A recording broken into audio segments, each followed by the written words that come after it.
Hey everyone, and welcome to Television from the Multiverse, the DC TV podcast from MailFuzz TV. I am Peter, and joining me, as always, is Connor. I'm still here. Yes, but didn't get drunk this week because there was no Arrow and there was no Flash. Fun fact, I started getting drunk. I had more than a couple of drinks in preparation, assuming they were on, and then I sat down to watch them, and they weren't there. It was like, what's going on? Yeah. And they weren't on this week. So there will be a shorter episode this week then, because it is just Batwoman and Supergirl we'll be talking about. And obviously in the past we might have added some old episodes of other shows, and we're still thinking about doing something with those old shows because we know people like us making fun of them via Patreon.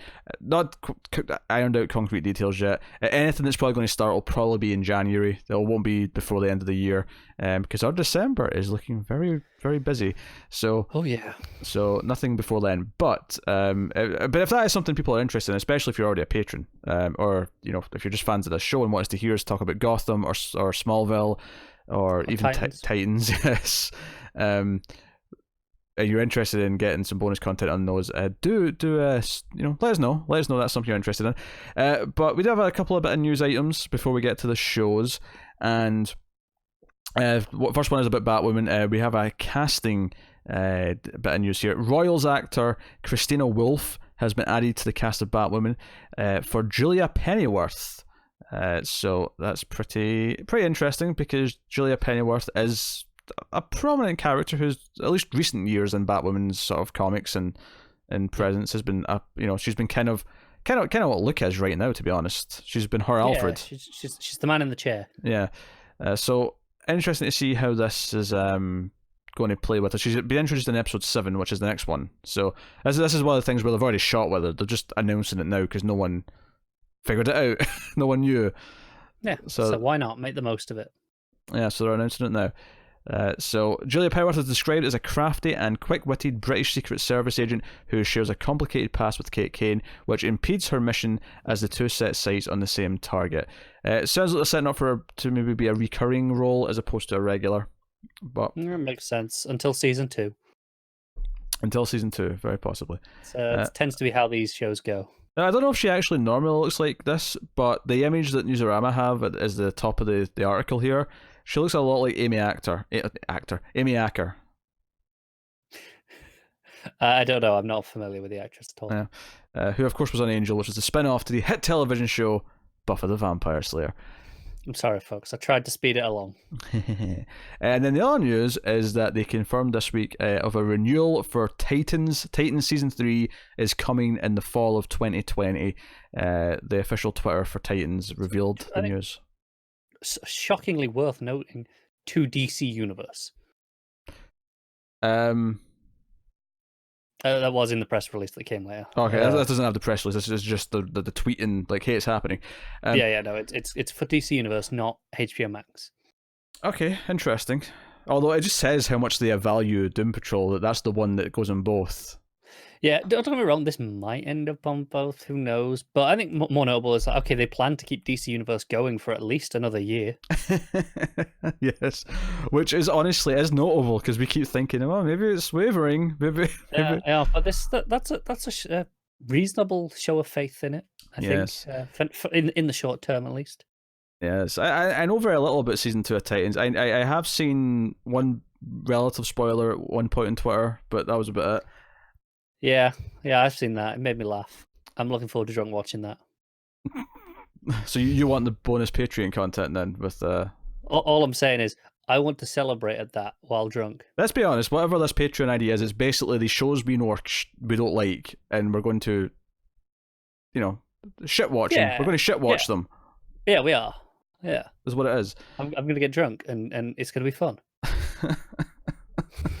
Inebriated in the Multiverse. There you go, that's the title. Maybe we'll even have me drunk for the recording. I won't promise it. On some of them, maybe. We'll see. Yeah. But there you go, that's the news of the week. I have nothing to add. Because let's talk about Supergirl. I want to talk about Supergirl. I have things to say about Supergirl. You have things to say I have things to say about Supergirl. Season 5, episode 6 is called Confidence Woman.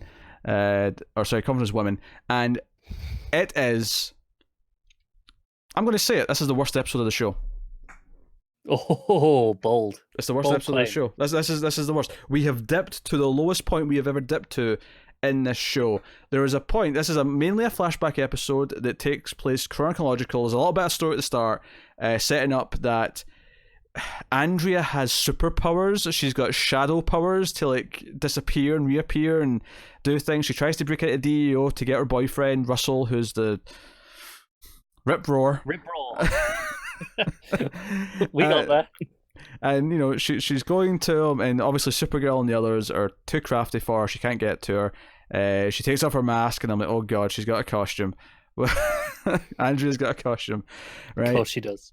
And they set up that Will's all upset. William is all upset because his friend's a monster and whatever. Supergirl's trying to calm him down.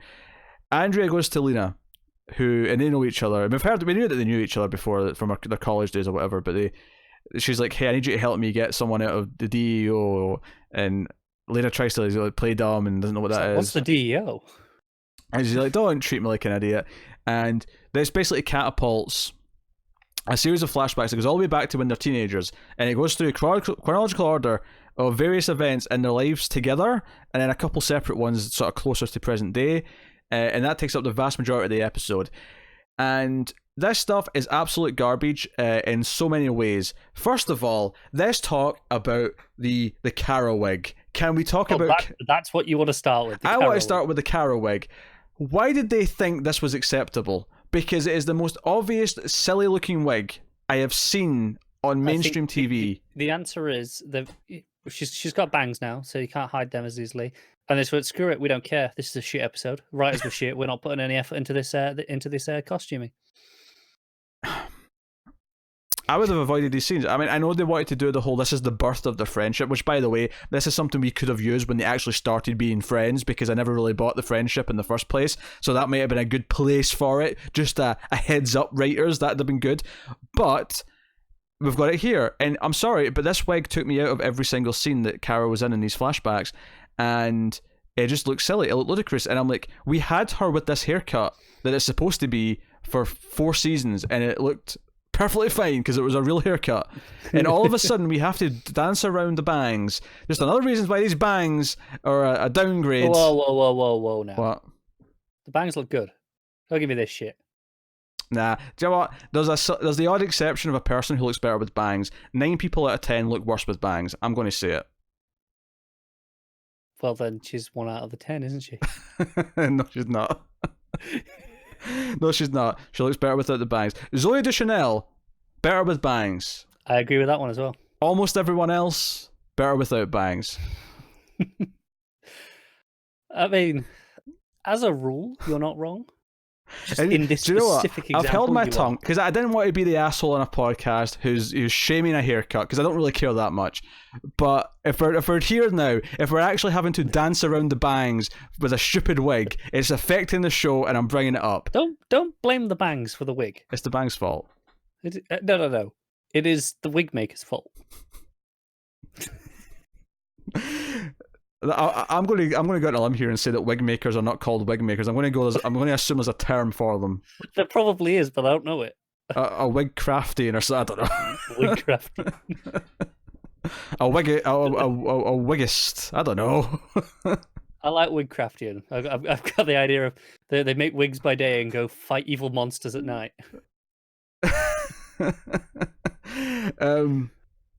So that's terrible.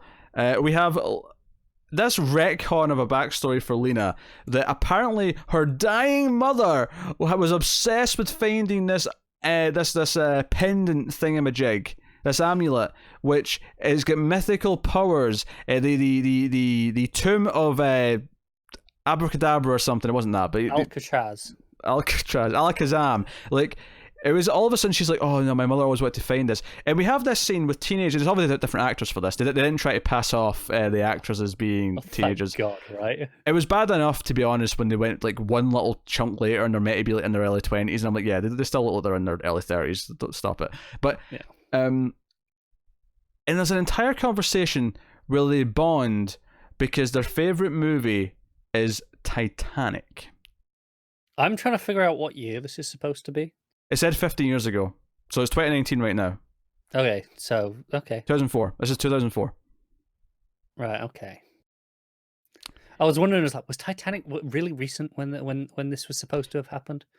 I mean, I guess it's recent enough that it's like relevant to people who were younger when it came out, but it's long enough that it means a lot to them because it was in their childhood and now they're teenagers. Sure.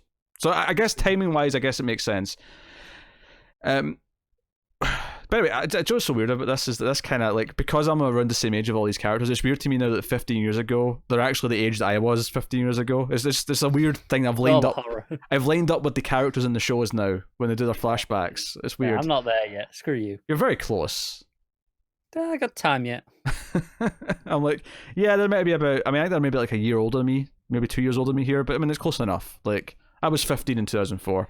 I think they're meant to be just graduating age. Yeah, or she just moved school. I think they said. I don't know. Whatever. But this is terrible. Like throughout the episode, they keep saying to each other, "If you jump, I jump," and it's it's the line from Titanic. They keep saying, "What would Rose, whatever her last name is, do?" And I'm like, Titanic's not a bad movie. I'm not ragging on Titanic, right? It's fine. But what is this garbage? Why is their entire friendship based on how great Rose is from Titanic? It felt so thin. And is she that great? Well, they say it's Rose after Titanic where she goes and takes on the, but this is based on what one little shot at the end where it shows you all the photographs of her having a good life after Titanic. I guess, yeah. Where she went skydiving and she went horse riding and she did all these things. Bit of a stretch, really. Not that she did those things. That this is the inspiration for everything for them. Yes. Especially since the big thing that bothered me though is that much like the backstory with Lena being obsessed with getting this thing because her mother cared about it, and she's kind of like Lena Croft in the flashbacks, right? Oh, that was good. I was trying to think of a good character. Yeah. I was like, I can't work Indiana Jones into it. Lena Croft, damn it, that was good. Yeah, it's perfect. I'll give you that one. Right, so she's Lena Croft in the flashbacks, and when we come back to the present day at the end, and she's finally wanting the coin or the pendant back, and they quote Titanic again, and she has this little weird moment in the VR when she's watching her mother, it's her playing her mother, right? They do this whole thing where it's her playing her mother, and she's and I feel swinging her about, classic flashback thing, and she's like, I did it, Mum, I finally got it. And I'm like, we have never heard about this before this episode. This is no way, this is bullshit. Why are we meant to give a single solitary shit about this crap? Wasn't her mum evil as shit anyway? Nah, I think she was meant to be better than Lionel. But didn't we see her mum in a flashback? Yeah. Well, no, this is a real mother, was it not? Was she not adopted? She was adopted. Oh, she was. You're right. Yeah. Okay. This isn't Mummy Luther. This is yeah. You're right. This is other Mummy. But what they play this at the end oh, I finally did it, Mum. I finally found it after all this time. See if they'd at least introduced it a few episodes ago and built to it, maybe. But she's never mentioned this. She's never mentioned her mother was into archaeology or into finding artifacts or. Didn't we have a flashback episode like this last season with Kara? I feel like we had one last season with Kara, maybe when she was in the suit for an episode, and I remember I think we had a similar critique about something in that one as well. Oh, now that they're establishing this now, it was weird. It wasn't egregious as this. I mean, I'm sure it wasn't good, but it wasn't egregious as this. That's fine. I'm not fighting you on that. This was absolute garbage. And then add on to that, Leviathan's this mystical ancient power now. Now I'm actually convinced. See, when they brought up Leviathan at the end of last season, I thought, oh, that's interesting. They're tying it into something that's happening right now in Superman comics, right? I am now convinced that they just happened to use the same name, and it has absolutely. They never even knew it was happening in the comics. They just used the word Leviathan. It's a coincidence because this is not even anything like Leviathan in the comics. I mean, admittedly, Event Leviathan #6, the final issue of that series, came out this week. I've not read it yet. Maybe they pull the rug out from under me right at the end, but nothing feels like it's going in that direction, and we're at the last issue, so I highly doubt it. So the coin gives her Andrea, that is, because she steals it because this man appears from nowhere in the cave after she falls down while they're tomb raiding, and it's like, hey, you have to take it and you can't tell anyone about it and you're now a servant for us, but we can save your dad because we've got mystical powers. We are straight up doing magic. We're doing ancient magic come from a tomb. That's what Leviathan is. What's not to love? Fuck this show and fuck this season. It's terrible. Yeah, it is. Just a question on the grander timeline of things.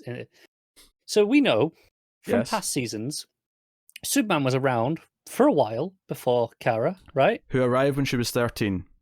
Yeah, and we know he was Superman at the time, right? Because he came and visited her, and it was like his secret identity. He was established. He'd been around for at least a few years at that point. Okay, just wanted to check that I wasn't misremembering that before I got. I know what you're getting to here, because Lena with Lex, Lena's already an adult, and she's like, "Hey," and you can't even tell me Lena's that much older because they established 15 years ago she's in high school. So no, I can get worse. I can get specifics. There is a scene between Lena and Lex talking about Superman. Yes, and Lex says, "We just made first contact with aliens." Mm-hmm. And it's dated. It's 5 years ago, so less than a year before season 1. I didn't even notice that caption. And I was like, "What the hell is happening?" Supergirl grew up from being 13 when she landed to now. I think she's meant to be slightly younger than the actress. Benoist is, I think Benoist is almost exactly my age. I think she's meant to be maybe like a couple of years younger. But even at 28, that's what. Oh god, math. 7 and 8, 15 years. Yeah, so she basically arrived at the flashback that Lena had. It was around in that same year. Yeah, and we know Superman was established then because that has happened in the show before. Yes, right from the very start of the show. So we just made first contact 5 years ago. What's this? Yeah, they just wiped out 10 years of Superman's life. They Manhattaned us. Like what? You can't even mark it. I mean, what are you going to say, that he was doing it in secret for 10 years or something? Like, yeah, he was around. But no, Kara said in her opening narration for like years on this show, my cousin grew up and became Superman. And and she grew up in the shadow of that. Yes, and there's that shot in the opening of all those early episodes of him like in the suit. You don't see his face, obviously, but he's clearly in the Superman suit as he's welcoming her. The only way I will allow this is if they're actually setting up, they're doing a doomsday clock thing, and Manhattan stole some time. They're not. They're not. No, I know they're not. They're just stupid and forgot everything they've ever written in the entire show. This is a. I mean, I knew it was off. I never realized it was meant to be 5 years ago. I mean, you can double check if you want, but I'm pretty confident. Now, are you sure it's not? No, I think you may be off. Because remember, the second scene we have of Lena and Lex, although Lex is gone. By the way, we got Cryer back for this episode of all things. It's a continuation of that flashback we had before with Lex, where he had her tied up, and this was meant to be like a year before season 1, where he was trying to like turn the atmosphere into kryptonite. I'm looking at it right now. Metropolis, 5 years ago. And but is this the one where they're looking at the suit and he's saying we just made first contact, or is this the one where he's just left as the authorities have shown up? Because he's looking at the suit saying we made first contact. Okay, because that one where he's just left was meant to be a year before the show, or the summer before, or something like that. No. This is the one where they're looking at the suit saying we just made first contact. Okay. Metropolis 5 years ago. Because that other one was meant to be just before the start of the show, like a year, 6 months, whatever. Yeah, and that's fine. Yeah, and that was fine. Yeah, because that was like how Lex got arrested before the start of the show. Yeah.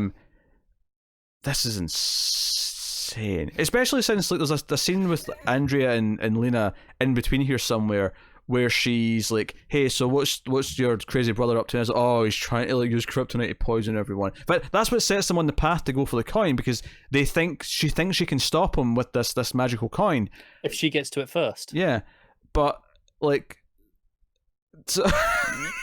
this is so stupid. I hate all of this. Yeah. I don't understand. This is garbage. We're worse than Mon-El. This is worse than the Mon-El stuff. We've done it. We're there. We're there. We've broken it.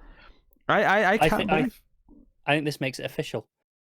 After Christmas, when Arrow's done, this is taking its place in the Drunk Watch. I mean, technically, the last Drunk Watch Arrow will be like the second or third last one, because obviously Crisis episode's not going to count for Drunk Watching, because that's Crisis part whatever.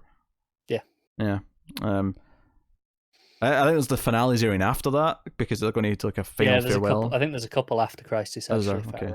Yeah, at least one or two. Yeah. So I mean, I hated this episode, and all the stuff. It's they have a falling out because Ravi from iZombie's back because she's dating him at the time, and she's in London with him when she sees that Andrea's got the coin. She hid it from her. That's how they fell out. It's what kind of we have to see Andrea and Rip Raw get together. Yeah, and it shows us that Lena fell out with her friend betrayed her, and then we see her former friendship with Kara. A couple of scenes we never got. This is where she's got the terrible wig on, and there's one scene where Lena's like, "No, I don't do friendships. We're not doing friendship. So don't think we are." And then there's a second scene with them where Kara's been sort of stood up by Alex, not in a bad way, just Alex, DEO had to do more work, and Lena just can't let her. She sort of like, "Oh, come on, I can't let you be yourself," and it's kind of the start of their friendship. And I'm like, this scene would have been good in season 2 when they were establishing that they actually were friends. It just kind of happened overnight, and we didn't even notice they were friends already. Yeah, this would have been a good scene to have then, without the wig. Yeah, well, yeah, obviously. Can I talk about some more terrible dialogue? Sure. Well, actually, the final point I need to make in this, actually, because what was building up to is that then it cuts forward again to sort of between the seasons, but right before this season, and Supergirl's on TV, saving people, and the news are talking about her, and Lena's like, I don't need them. They've all betrayed. It's the idea that Supergirl is the second best friend who's completely betrayed her. So this is what's sending her down the evil path. Anyway, let's continue. So there's a scene after Lena catches Andrea with the necklace on at the party, and we have a scene of Andrea at the bar, and she meets Rip Raw, who I'm calling him just that from now on because it's way better. Sure. And he just goes, "Oh, you look like you've just lost your only friend in the world." I'm like, "Yeah, no shit. Yeah, you're gonna be as specific as that." Like the one thing that actually just happened, and you're going to say, "Yeah, that's exactly what just happened. That's what you look like."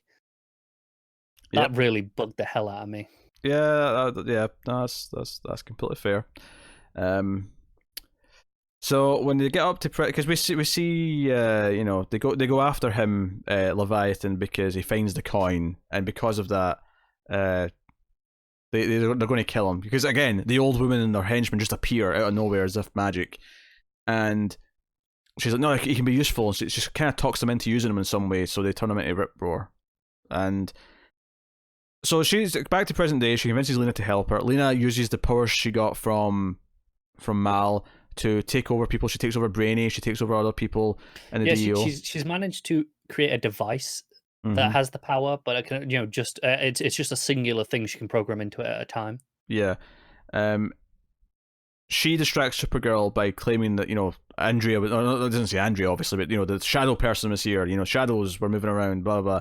So Kara's distracted there. Of course, eventually Alex shouts for her, which actually lets her hear it, and she flies off to go and because Lena was blocking the signals for the comms. Yes, and they were going to, maybe win, but she gets away. Andrea and Rip Roar get away, and Kara kind of takes it as no, Andrea attacked Lena to keep her away, as opposed to what actually happened, which is Lena was intentionally distracting her. Yeah. So that's where we are with that. She insists that the coin be given back to her, which Andrea does. The mystical powers are gone because they're tied to Andrea now. So Andrea is going to leave with Russell on a plane, and Russell gets shot. So Russell's dead, and then this random old man on the airfield walks up to her and says, "Oh, you think the power came from the coin, but it just awoken what was inside you already, the darkness." And I'm like, well, what is it? What did the powers come from the coin? Is it she just has an evil power inside her? Like, what? Like, little column A.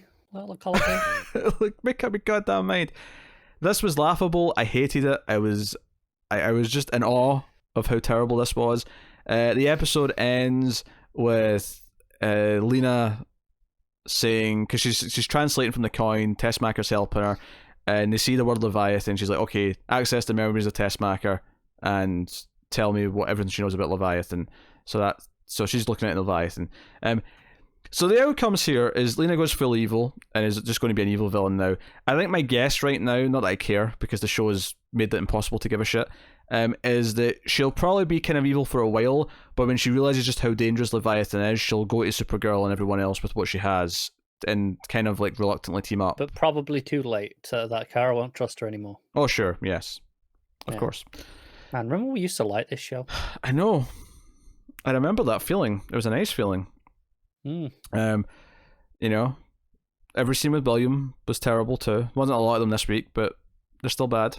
Do you know what? Every time you say his name, I go, "Who's that?" And I have to there's like 2 or 3 seconds where I go, "Oh yeah, that guy." Well, every time I go to say his name myself, I say William and I go, "Wait, is that right? Because that's Oliver's kid." Oh no, it's right. It's that name too. Honestly, you said William, and I picture the adult version for that we have in Arrow at the minute, and I'm like, no, not him. That can't be right. No. More suave, more generic British. Smug dickhead. Yeah. Oh God, this episode. I mean, hey, we only had 2 to talk about this week, so it's good that I had passion for one of them because this may have been really quick otherwise. I hated everything about this episode. It was straight up garbage from start to finish. There was no redeeming qualities, and I'm trying really hard to think of one. There's got to be one. No, because it goes away because it's so much of it spent on Andrea and Lena's bad plot that it's not even like we get some fun scenes with Brainy where he's just fun or other stuff like that. Like there's no time for it. Yeah, there's nothing. I'm going to say it. This is worse than the Cape Tricks episode. This is worse than that entire Mon-El chunk in season 2 that I hated, for the record. But is it worse than all the magical, mystical cave bollocks last season? Was that last season or was that season before? Oh, bloody season before, I was season 3. You know what? There was at least some fun stuff with Supergirl fighting Rain in that, right? I hated that whole thing with it in her head and there's the fountain or the puddle of youth or whatever it was. But I think this is worse. And this is worse because it's so much earlier in the season. We are building the story off of this. At least that was just like a cop-out shitty ending. They fluffed the ending and you go, again. Ugh. Wow, what a surprise. Yeah. This is like, no, this is where we're starting. We're building the plots out of this. We're meant to I don't care. think we've had a good episode yet. Not good episodes. No, we've had some okay episodes. We had some serviceable ones at the start. And the more it's went on, the more... Like, season 4, I mean, we had some complaints about some things in season 4, but season 4, which I think was the best one since season 1, is looking like the holy grail compared to this now at this point.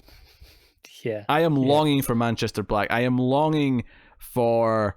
No, that was a suave, smug guy who could pull it off. Yeah, he was... Yeah, he worked. He worked way more than William did. Yeah. This is so bad. It's so bad.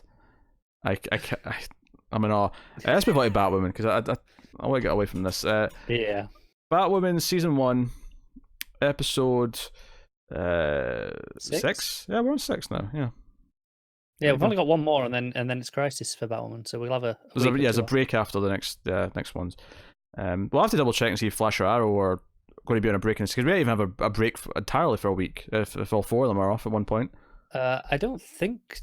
No, I think because Supergirl's only got 1 week off. I think Flash is running through now. Okay. Yeah, Flash is running through. All right. So Batwoman did get the back 9, so Batwoman's getting the full 22. So we'll have tons of Batwoman as well after Christmas. Oh yeah.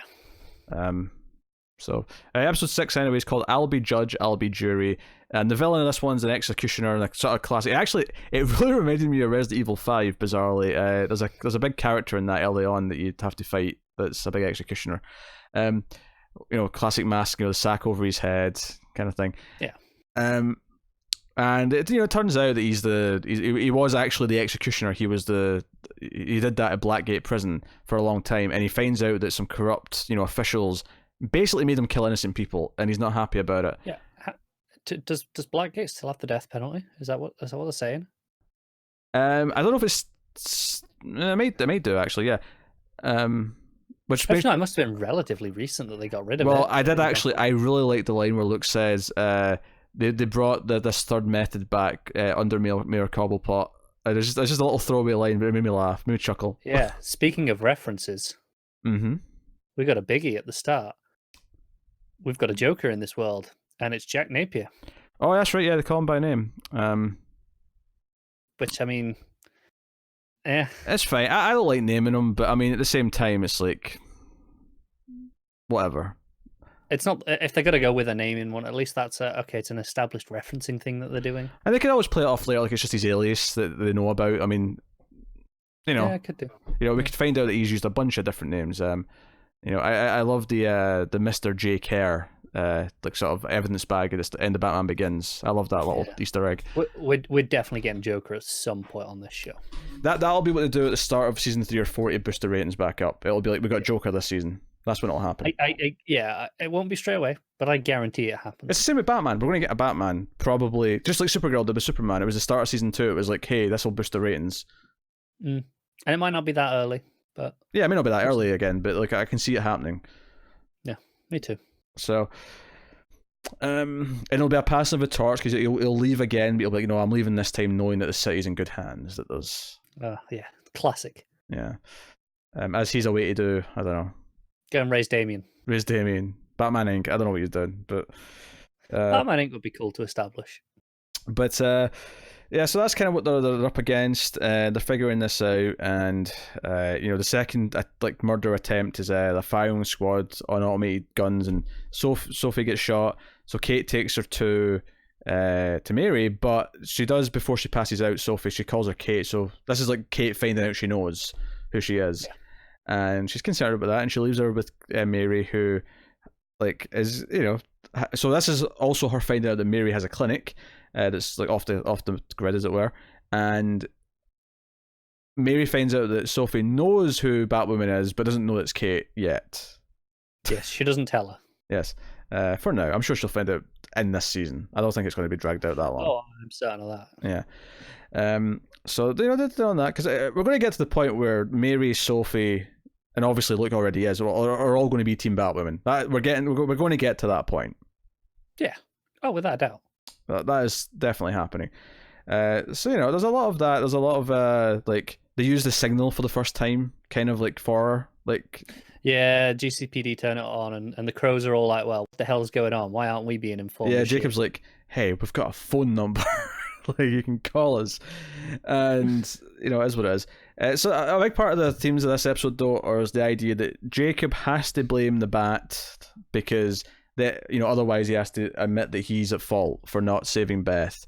And that's kind of a big crux of the episode. And it's a bit of a flawed premise, isn't it? Yeah, Kate confronts him about it, but then they also sort of have it out with her as Batwoman when they're kind of trapped together because the bad guy has a dead man switch that releases all this toxin, and she's having to sort of keep. I actually thought she was going to call him Dad to keep him awake at one point. I thought the shock might do it, but.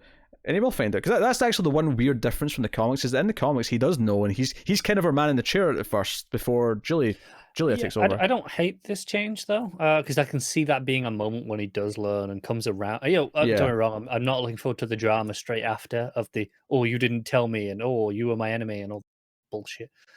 But when he does know and he comes around on it, and having him help out and not be confrontational about it, that could be fun. Yeah, no, I agree. Honestly, this episode was fine. It wasn't particularly good, but I liked the look of the executioner at least. Yeah, and there was a nice fight. The fight between Batwoman and Jacob. It's all right. Yeah, it was okay.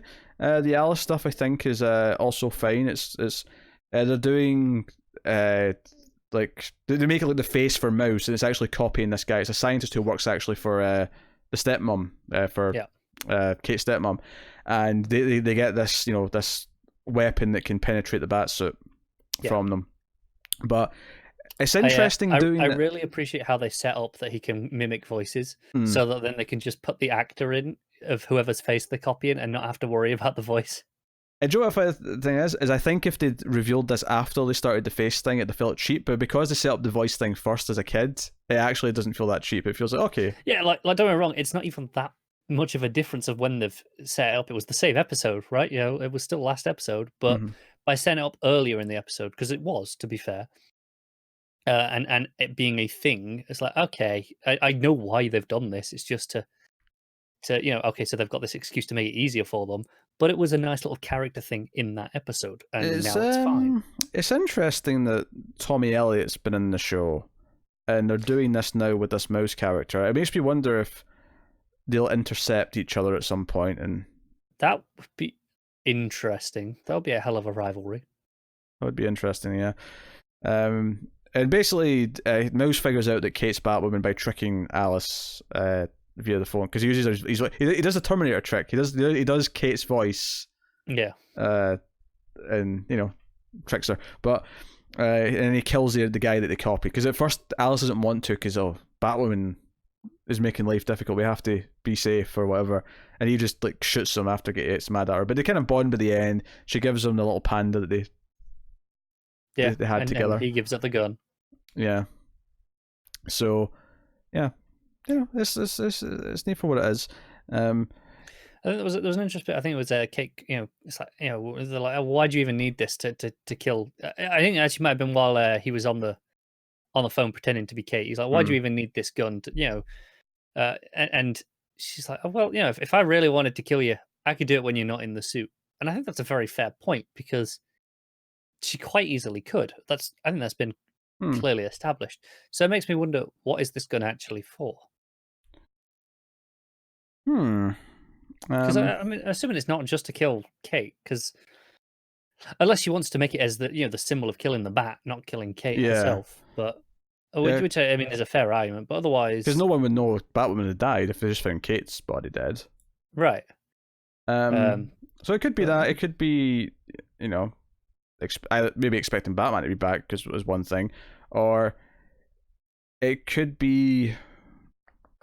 I mean, maybe the point isn't to kill her. The point is just to have something that can kill her, so they can hold her at gunpoint. Essentially, the idea that it's a means to an end, as opposed to the actual using it as the end. That could be true, but I mean, I appreciate that at least it gave me enough there to go, well, hey, that's a fair point. So this isn't maybe as simple as it seems. I will say I didn't like the scene where Kate's going to check this warehouse and the security guard starts hitting on her. I thought that was a bit just, I don't know, weird, awkward comedy. Yeah, and I thought they missed a beat on a joke as well, because he's like, no one's been here, no one gets past me, and they're walking down on the opposite side of the shelf, and then she's not there, and there's no callback reference to that. Yeah, it felt weird, like they'd set up the joke and forgot to actually do the punchline. I also had a bit of a chuckle actually when it's the villain, the executioner, is when he's confronted by Batwoman towards the end of the episode. And he's saying, hey, you're hiding behind your mask and doing this all outside the law. How different does that make you from me? And Kate says, I'm going to need backup. And Luke says, well, I can't help you. He's got a point.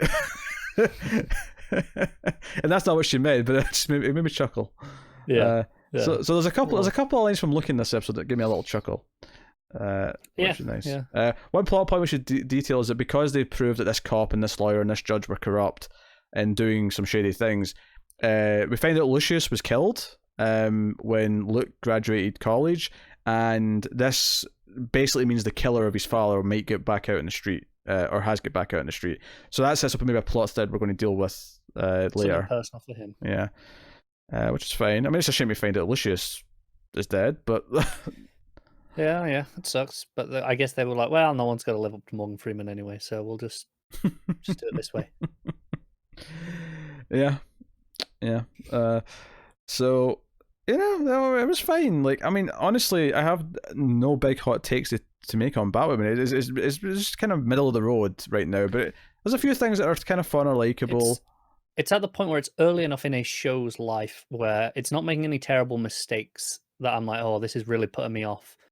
And there's a lot of things that I like enough that, yeah, okay, this could grow into something decent. I should mention Sophie was going to tell Jacob that Kate was Batwoman, but when she comes in at the end, they're hugging and crying because he's finally admitted that he's to blame partially for giving up on Beth, and they're embracing. Yeah. So Sophie changes her mind. Yeah. I will say I do think this show has had better pacing than a lot of these other CW shows. That's fair. Because we've been having Alice as a consistent presence, but not at the detriment of having a few other things introduced. We've had some other little villains here or there, Like we had, Executioner this time, but Alice was still around. It wasn't like one or the other. Yeah, and it felt like a relatively even split. Yeah, that's fair. That's fair. Yeah, it was okay. I mean, nothing to I mean, it wins by default because there was only 2 shows, and Supergirl was the worst episode it may have ever had. So this could have been like terrible, and still have been better than Supergirl. Yes, and if it was actually fighting Supergirl for the crown, then we had a really bad week if that was the case. Like that episode of Supergirl was worse than like half of all episodes of Arrow. All right, there you go. Let us know what you think of this week's episodes in the comments. Like and subscribe. Ding the bell on YouTube for notifications. You can get us on the Twitters at DC Comics Podcast. Make sure, of course, that you rate the podcast on Apple Podcasts or wherever you get your podcast from, because it helps us out and spreads us out to more people. And you can support us financially over at patreon.com/MailFuzzTV for as little as $1 per month. Get some bonuses, some extras, so on and so on. Go and have a look and see if you're interested. And it helps us keep all the content coming. But otherwise, that is us. So obviously I should mention our comic book podcast, Comics from the Multiverse, which is our DC Comics podcast where we talk about the weekly DC comic books. And this week you can hear Peter and Matt discuss Event Leviathan finale. Yes, which we brought up. So look forward to that. But that is us, so thank you once again for watching or listening. We always appreciate it. Keep watching superhero TV shows, no matter how bad or dumb they goddamn get. And always remember that sometimes we screw things up for the better.